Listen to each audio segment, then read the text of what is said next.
Latest episode দেখুন একদম add free. কিন্তু এই পরীক্ষার জন্য আমার তোমার সাহায্যের প্রয়োজন নন্দী। আমার?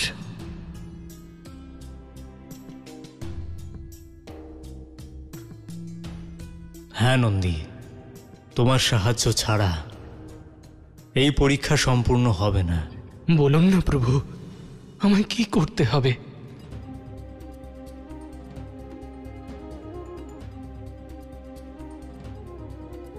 ওম নমঃ শিবায়, ওম নমঃ শিবায়, ওম নমঃ শিবায়। আমায় কেউ রক্ষা করো, কেউ আমায় রক্ষা করো। সাহায্য করো আমায়, আমার রক্ষা করো।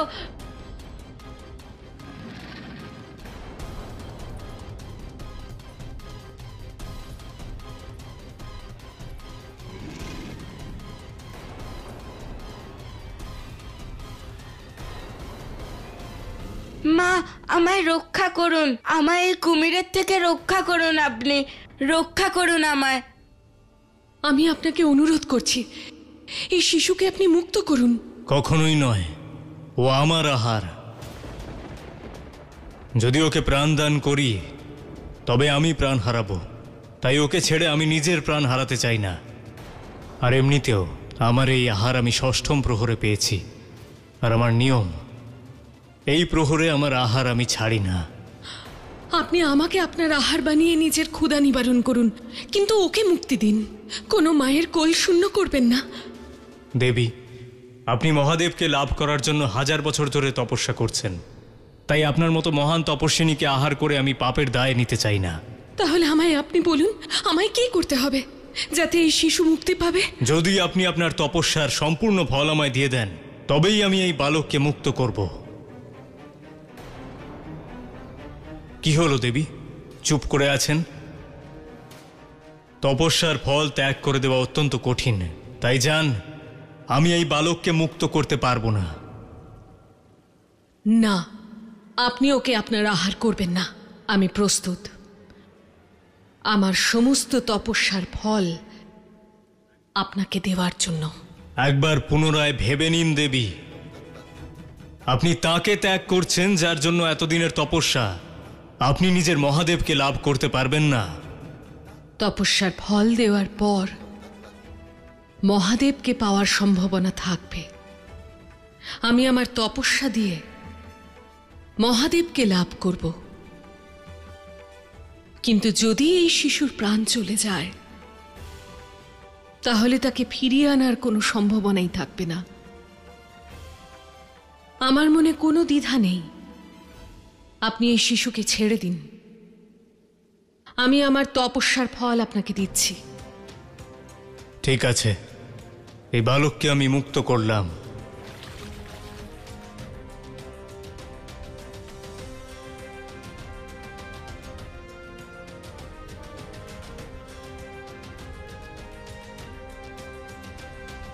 আমি আপনাকে আমার পুণ্য তপস্যার ফল দিচ্ছি, আপনি গ্রহণ করুন।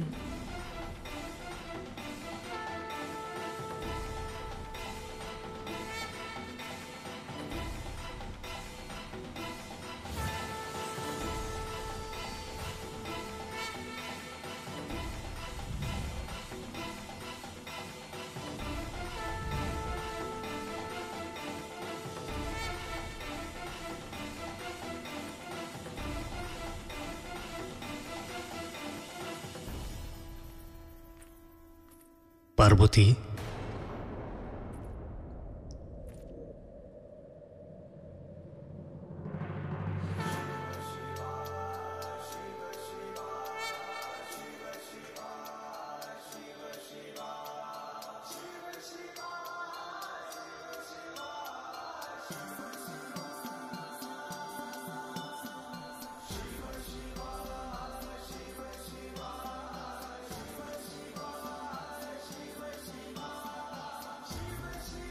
তোমার আর তপস্যা করার প্রয়োজন নেই।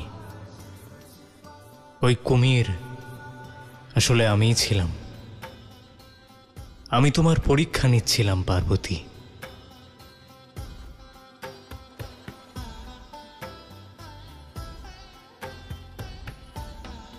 তাহলে পরীক্ষার পরিণাম মহাদেব? তুমি এই পরীক্ষায় সফল হয়েছ।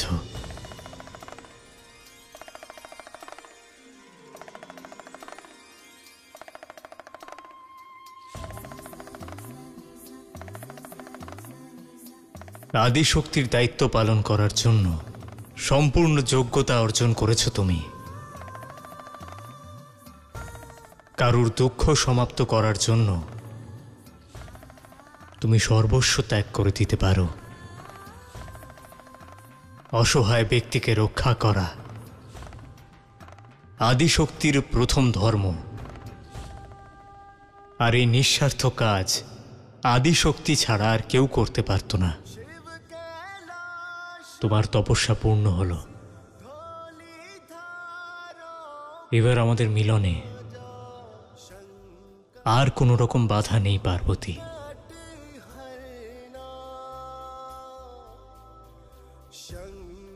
আমাদের বিবাহ শীঘ্রই হবে, আর তোমায় আমার সাথে কৈলাসে নিয়ে যাব।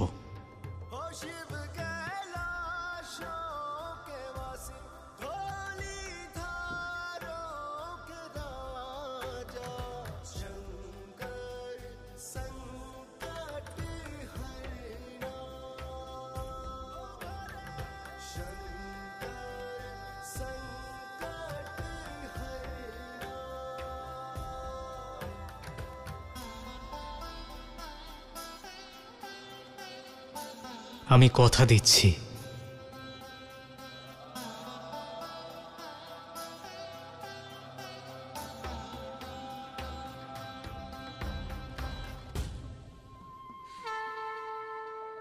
আর এইভাবে মা পার্বতী এবং মহাদেবের পরীক্ষার এই কাহিনী আজ এখানেই শেষ হলো। হর হর মহাদেব, হর হর মহাদেব, হর হর মহাদেব, হর হর মহাদেব। হে প্রভু, এবার আমাদের আজ্ঞা দিন। আগামীকাল আমরা আবার আসবো কাহিনী শুনতে।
আমার অজ্ঞানতার জন্য আমায় ক্ষমা করে দাও মা। কত বড় ভুল করেছি আমি। একজন ভক্ত হয়েও তোমাকে শক্তি দিয়ে জিততে চেয়েছি। এটা ভুলেই গেছিলাম যে শক্তিকে শক্তি দিয়ে কখনো জেতা যায় না। শক্তিকে জেতার কেবল একটাই পথ আছে মা, ভক্তি। আমি পুনরায় সেই পথই অবলম্বন করব, আর তোমাকে পুনরায় ফিরিয়ে আনবো মা, পুনরায় ফিরিয়ে আনবো। জয় মা, জয় মা, জয় মা আদিশক্তি।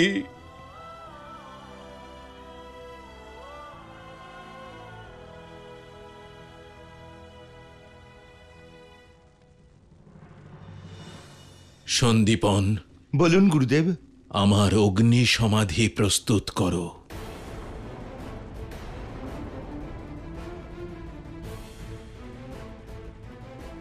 না গুরুদেব, না, এমন অনর্থ করবেন না। ভক্তির পথে অগ্রসর হওয়া কখনোই অনর্থ নয় সন্দীপন। কিন্তু অগ্নি দেহকে ভস্ম করে দেয়। যে দেহ নিজের মাকে নিজের কাছে ধরে রাখতে অসমর্থ হলো, সেই দেহ ভস্ম হয়ে গেলেই জগতের কল্যাণ হবে। আমার অগ্নি সমাধি প্রস্তুত করো সন্দীপন। না গুরুদেব, এটা আমার আদেশ সন্দীপন। ঋষিবর, এই পার্থিব শরীর নষ্ট করবেন না।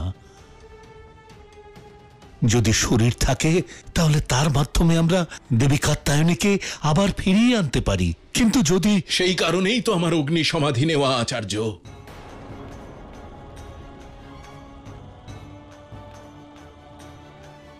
এবার হয় আমার মা ফিরে আসবেন, অন্যথায় এই দেহ অগ্নিতে ভস্ম হয়ে যাবে। না, বাধা দেবেন না আচার্য।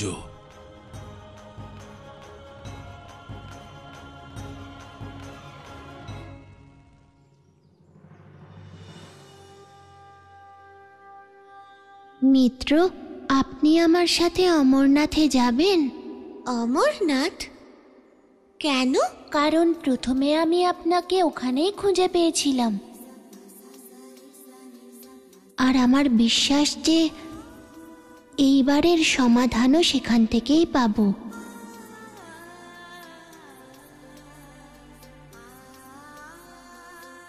আমি যাব।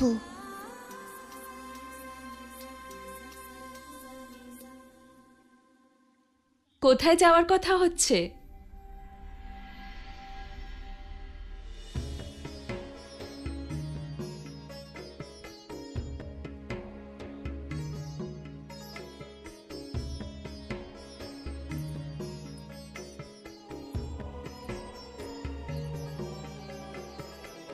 অমরনাথ মা?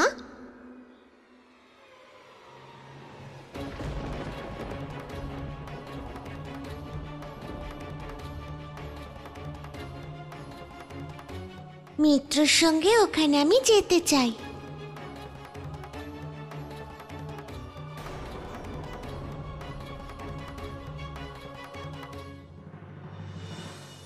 দেবী, দেবী কাত্যায়নী যখন অমরনাথ যেতে চাইছে, ওকে যেতে দাও, বাধা দিও না।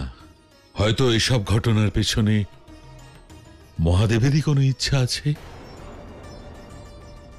আমি বলতে চাইছি, কে বলতে পারে, হয়তো ওখানে গিয়ে দেবী কাত্যায়নীর স্মৃতি পুনরায় ফিরে আসবে।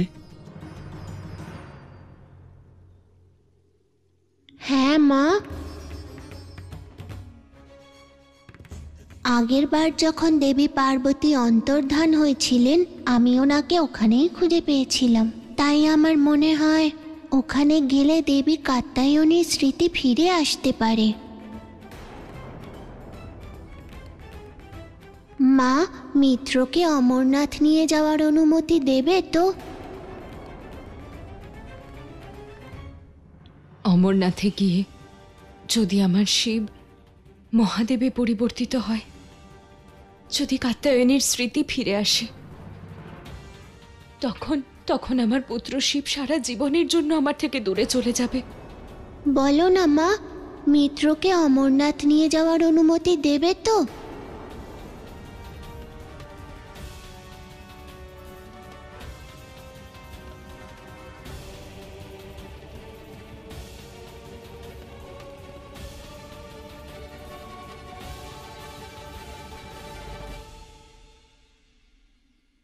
দেবী, দেবী, তুমি মহাদেবের কথাই শুধু ভাবছো, তাই না?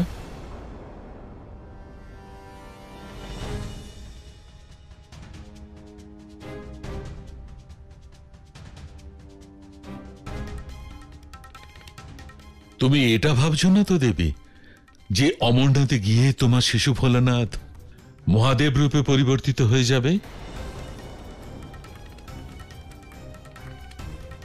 যদি তুমি এটাই ভাবো দেবী, তাহলে তোমার এই ভাবনা একদম অমূলক,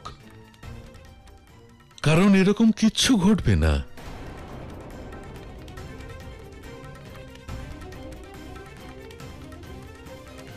তুমি তো ওনাকে নিজের কাছেই ধরে রেখেছ, তোমার মমতার আঁচল দিয়ে বেঁধে। তাহলে কি মহাদেবের ব্যাপারে এ কথা একদম সত্য দেবী, যে উনি কবে, কাকে, কোথায়, কি রূপে দেখা দেবেন সেটা কেউ বলতে পারে না। যে বিষয়ের উপর আমাদের কোনো নিয়ন্ত্রণ নেই, সেই ব্যাপারে অত্যধিক চিন্তা না করাই ভালো। তাহলে ঋষিবর আপনি... হ্যাঁ দেবী, এই সময় দেবী কাত্যায়নী স্মৃতি ফিরে আসাটা অত্যন্ত আবশ্যক। আদি শক্তির অভাবে সমস্ত সৃষ্টির ভারসাম্য নষ্ট হয়ে যাচ্ছে দেবী। স্বয়ং দেবী পার্বতী দেবী কাত্যায়নের রূপে কত কষ্ট পাচ্ছেন।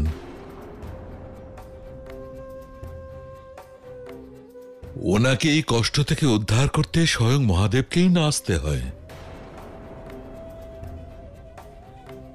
আর তুমি সেই ঘটনার কথাটাও মনে করো দেবী, যেটা তুমি আমায় শুনিয়েছিলে যখন তুমি প্রথমবার দেবী কাত্যায়নীকে দেখেছিলে। ওর কষ্ট দেখে তুমি কত বিচলিত, কত ব্যথিত, কত ব্যাকুল হয়ে উঠেছিলে দেবী। সেই জন্য আমার মনে হয় দেবী কাত্যায়নীকে অমরনাথ যাবার অনুমতি দেওয়া উচিত।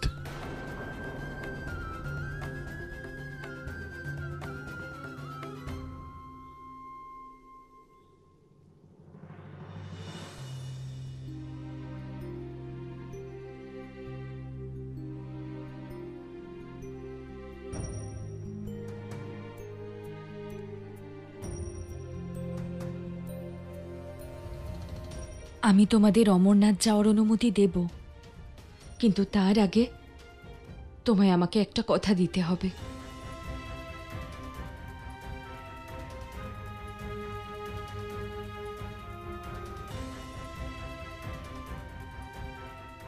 মাতৃ আজ্ঞা পালনের থেকে শ্রেষ্ঠ আর কিছুই হয় না মা। বলো, যা চাও তাই দেব। তুমি আমায় কথা দাও শিব, তুমি এই রূপেই ফিরে আসবে।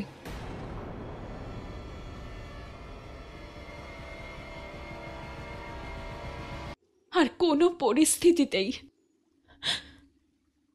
আমার থেকে দূরে যাওয়ার সিদ্ধান্ত নেবে না। মা, পশু পাখিরাও একটা সময় পরে সন্ধেবেলা গৃহে ফিরে আসে। শিব, আমি ইট পাথরের তৈরি গৃহের কথা বলছি না,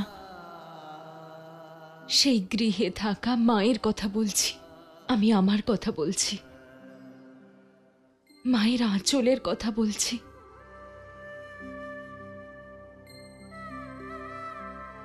চার দেওয়ালের তৈরি ওই গৃহের ওই মায়ের কোলের কথা বলছি, যা তোমায় লালন করছে।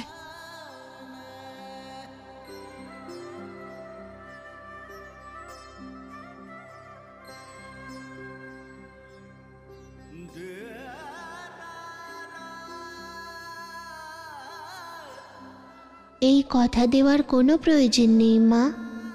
আমার গৃহ, আমার সকল সংসার তোমার কোলেই মা।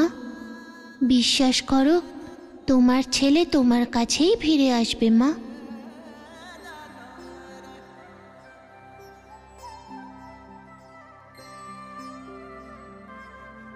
তাও তুমি আমাকে কথা দাও শিব। ঠিক আছে মা, আমি কথা দিচ্ছি, মিত্রের স্মৃতি ফিরে আসা পর্যন্ত আমি অমরনাথেই থাকব।